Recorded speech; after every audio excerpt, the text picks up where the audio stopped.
Hello everybody and welcome to Matt Fry Golf. So it's time for another episode of hashtag Midweek Matters. So last week, as you all know, if you watched the episode, I was down at the Belfry. One thing that was missing, the Tic Tacs. A lot of questions asking where they were, strangely, but they're back. I'm back at work this week, back at Stockport Golf Club. So we're going to bring you another Midweek Matters from here. So quite an interesting topic last week on membership, and some great feedback again, some great opinions from you all. I've responded to some of the content. I was absolutely slammed out last week, and hopefully I'll get to respond to more of them hopefully as we go through. But you know, one of the big things that I did see that affects membership, definitely price, how much people are paying for their membership nowadays. Was a big factor in that. Another one was the point sort of system that people have come up with. Some clubs is it, I think De Vere do some kind of system like this. I'm not 100% au fait with how it all works, but I know that I think you put money on your card or something, and then a round is worth X amount of points. But seems like a good strategy to me, because the one of the big things that came from this is that we all haven't got a lot of time nowadays, and to spend a lot of money on a membership and not utilise it seems like people are just thinking, you know, it's a waste of money nowadays, and long gone are the days of just, well, I'll pay my £1,000 and my £500, whatever it may be, and I'll only pay twice, but I'm still a member of the golf club, you know, a member of that community. Is long gone. I think people want a lot more for the money now, and are questioning what they actually get out of that membership, and you know, for that value of money, what they take away from it. So quite interesting, like I say, to see what you guys actually think about that. So thank you as always for commenting down below. So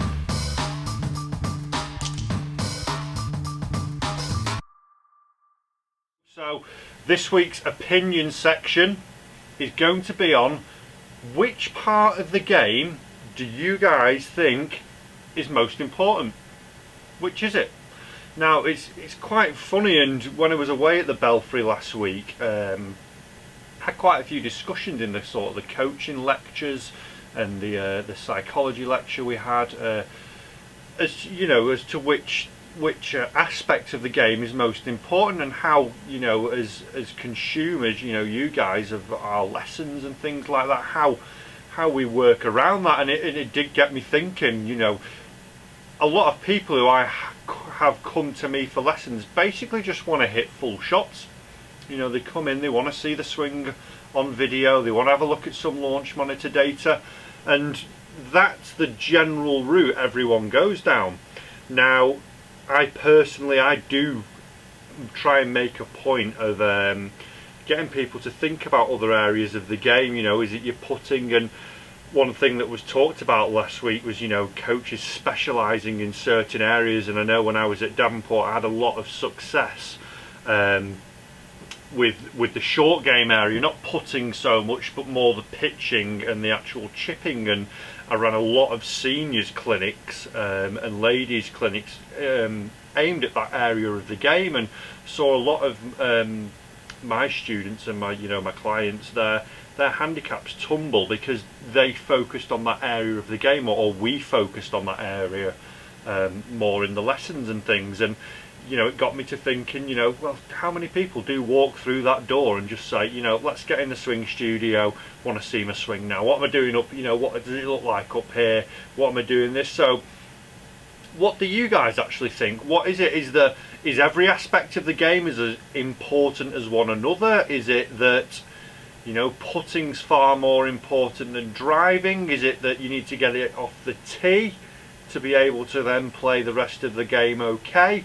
And I'll be interesting to see what, you know, as amateurs, you guys actually think about this. Me personally, in my opinion, if I were to base it, I would say that, you know, the short game stuff's very, very important. If you were to look at all the golfers now on tour, everyone can hit it.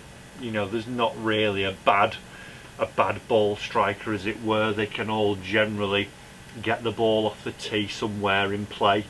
They're all pretty good with irons, but it's when it comes down to that sort of 100 yards and in that some of them are a bit better than others, and you can bet your bottom dollar those are the guys who are making more money. You know, those are the ones, when it comes to crunch time, they're the ones who are saving the round. You know, if they're having a poor round, they hold it together because they're able to chip and putt, wedge it closer, and when they're on, you know, when they're driving it well and they've got the shorter stuff in the hands, they're the guys that are capitalising on those drives. So McIlroy, for instance, you know, become a far better putter, I'd say. Definitely working with Phil Kenyon over the last 6 or 7 months, however long it's been that he's been working with him.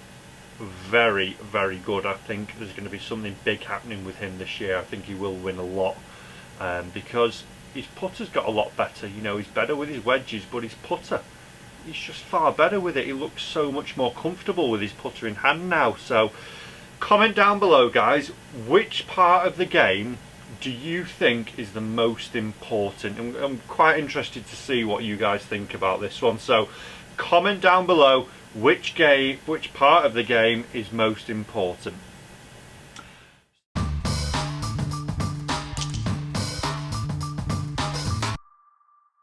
So this week's first question comes from a Dave Slack. It says, Matt, do you think tour pros should be fined for bad behaviour, e.g. throwing a club into the water or not shouting for?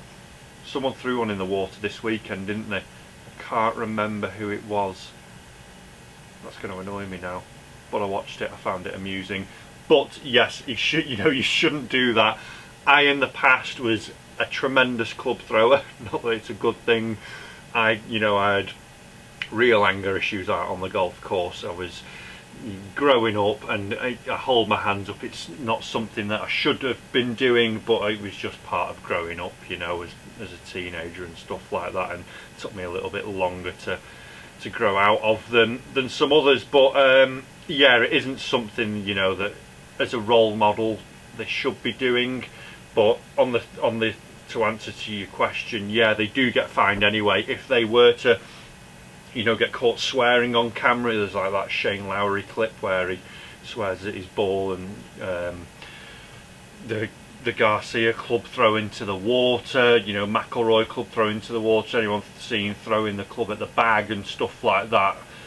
They do get fined, and they are hefty fines. I've heard of like sort of 5,000, 10,000 euro fines for, you know, determining on how serious the actual issue is. I think like Stenson, when he smashed that tee in the Open, I think he was about 2.5 grand for that one.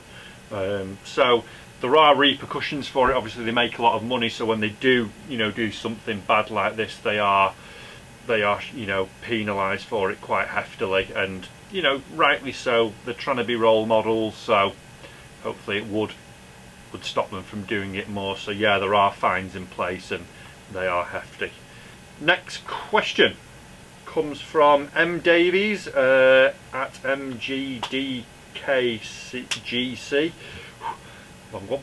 Says hashtag midweek matters. Best advice to anyone trying to get into single figures. ... Question mark. Into single figures, right? So you've got a player who's sort of milling around the 12 to 10 handicap area, trying to get into 9, 8, you know, 5, 6, 7, whatever it may be. It is a big difference as well. You know, I remember when I got down to like 10, and then to try and get to 9 and 8 it took me a little bit longer, because again, it's that pressure of being a single figure golfer, number one, and then obviously you've got less shots to play with. Definitely the short game stuff. So, you know, what we've been talking about there in the opinions section, I think having a quality short game, one of the things that you see from a tour player, when they're having a bad day, they have the ability to turn what potentially could be an 80 into like a 72 or a 73. They're never, you know, skyrocketing, and I think it's consistency and having this ability. I think it comes through the short game to take what can potentially really be a high number and just grind out like a 72, 73, and that's a skill in itself. You know, for me personally, when I was trying to get down low, I struggled with the start. You know, I want to go out and shoot 69 every time I want to go, and when I was getting to, you know, oh, it looking like a 75, 76, it was like, oh well, it don't matter, and just sort of throw the toys out of the pram and give up almost. As where I think it's having the resilience to, you know, go and grind a score out, know that it's not going your way, and, you know, turn these potential high numbers into somewhere around par. So for me, the biggest thing I would say would be making sure your short game is absolutely mustard. If you can up and down it from anywhere, you know, it doesn't really matter if you spray it off the tee, because you can get it down near the green, up and down it, and you're gonna not lose as many shots. And a big thing as well, I think, is knowing how you actually, you know, control the ball. You know, a lot of ball control. You'll see some players, when they're not having a bad day, they just have this, when they are having a bad day, they've just got a stock shot. You know, they're not hitting it great, they're not hitting it at, you know, loads of flags, but they just think, right, okay, that's not happening today. I'll just revert back to hitting this little 10-yard fade that I've got. I'll just aim there all day, left side of the green, and just put it in, and go on with that. You're not trying to attack too many pins. They just know that it's not happening, accept it, and then just think, right, I'm going to get the best out of today as I can, and move on that way. So I hope that helps. You know, I think definitely having a sort of roundedness to your game through that good short game area, knowing how you play, and just that ability to grind and just think, you know, it's not going my way, and I'm just going to pull the score out today. Just do that. Next question from Whiskey Wolf, like the name, the Whiskey Wolf. At Matt Fryer, novice here, what is the difference between a pitch and a chip? How do you tell which is needed on the course? Hashtag midweek matters. So, definition of a pitch and a chip. A chip is a shot that spends less time in the air and has more run out time. So like you'd pitch an 8 iron 25% of the way and it would run 75% of the way. Your pitch, you're using a pitching wedge, it would fly maybe 60% of the way through the air, then 40% is spent on run. So pitch is higher flight time, less run. Chip, higher run time, less flight time. Knowing when to play them on the course, great question. You see so many people with no obstacle in the way of them. They've got the flattest green in the world. They've got 10 yards of fairway. The green's 5 yards, the pin's 5 yards on, and they're stood there with a lob wedge trying to pitch it 1 yard from the flag and spin it in nice and quick, which is possibly one of the most high tolerance shots you've got to play. Playing them, I think you've got to look what obstacles in front of you. If there's nothing in front of you, make it as simple as possible. If you were to, using the analogy of rolling a ball towards a target, or trying to, slam dunk it in and throw it all the way, which is going to be easier? You're going to have more consistency with the rolling one. So looking at what's in your way, basically. If you've got a bunker in your way, then yes, you're going to need the pitch to try and get it over that bunker, so it's going to spend more time in the air getting over there, and then less time running. So evaluating what's in front of you, i.e. is it a bunker, is there a slope in there? If there's some slope and you hit a low running shot into a slope, the upslope's going to kill that ball, so then you're going to need a pitch to take that out. So obstacles would be my go-to word for that. What obstacle is in the way of this shot? If it's nothing, I'd try more of a chip and run style shot. If there is something, I'd be playing more of a pitch shot. So I hope that helps you, Whiskey Wolf, and like I say, great name, love it. Right then, so we're going to look at some questions from Instagram as well now. We've got JXASH Baker. How do you prepare for a big tournament? Hashtag midweek matters. Not played in one for a while. I played a few last year actually. I think understanding what course you're playing, maybe putting a plan together for it. What type of conditions you're going to play, maybe work on some sort of shots that you might be faced with that week. If you're playing more of a link style course, you might want to be working on keeping the ball flight down a little bit because of the wind off the coast. If you're playing more of a you know, a tournament style course, you know, an Americanized sort of course I'd call it, there might be more lob shots, sort of high pitches into greens and things like that. So generally just being aware of, you know, what situation you're going into and adapting your game ready for that. I think that's the greatest skill of golf, and I think it was Jack Nicklaus who said it, and probably why he's one of the greatest golfers, or if not the greatest golfer ever. You know, he said he enjoyed the challenge of adapting his game to whatever the situation was, and he said, you know, when he used to come over to the Open, you'd hear all the other Americans, you know, whining and crying about, oh, it's too hard links, you don't do this, you don't do that, and he loved the challenge of, you know, adapting his game into that sort of role. So I think for preparing for that tournament, I wouldn't practice too much either of the week leading up to it. I'd just try and sort of find a nice comfy rhythm in my practice, you know, not too much, just vary it, and like I say, just work on a few different shots that I might be faced with that week.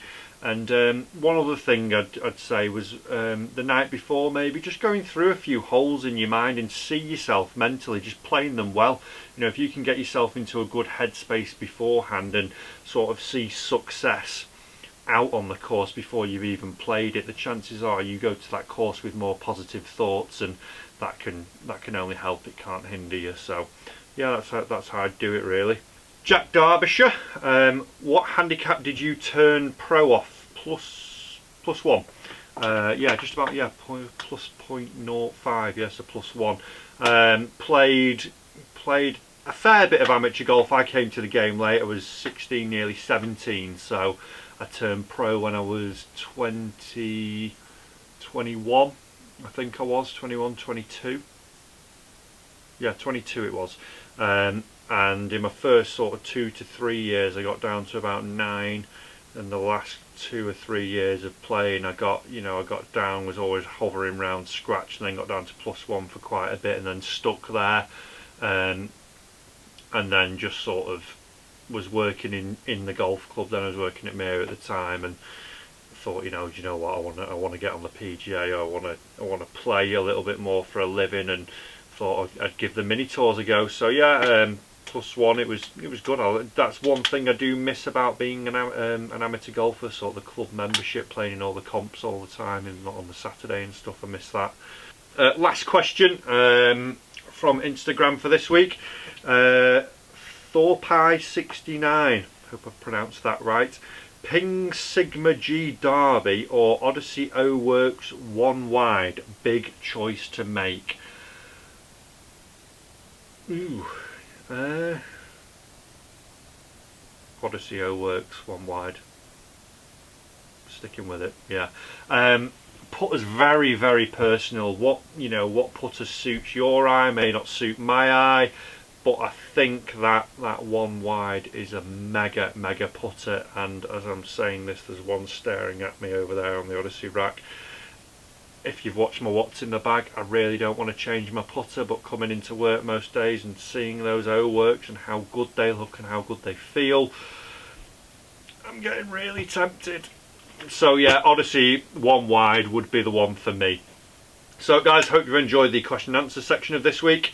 We're going to move on now to something good for the week.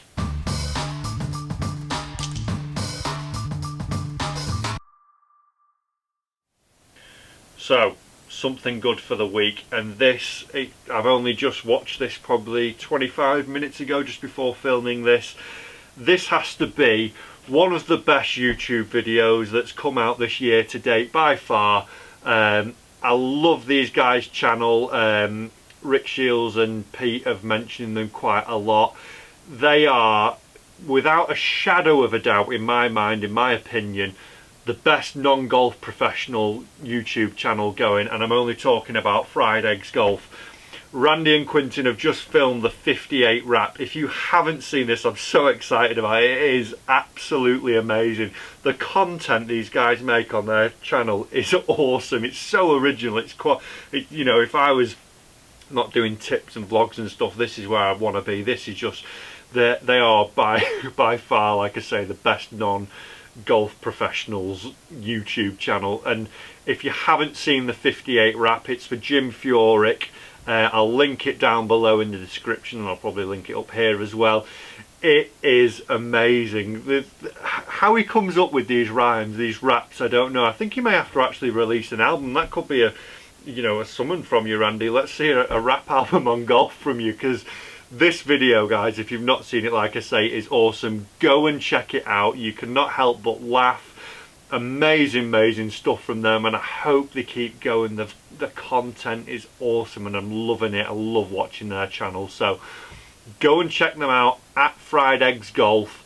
Follow them on the social media, on Twitter, on Instagram, whatever it may be.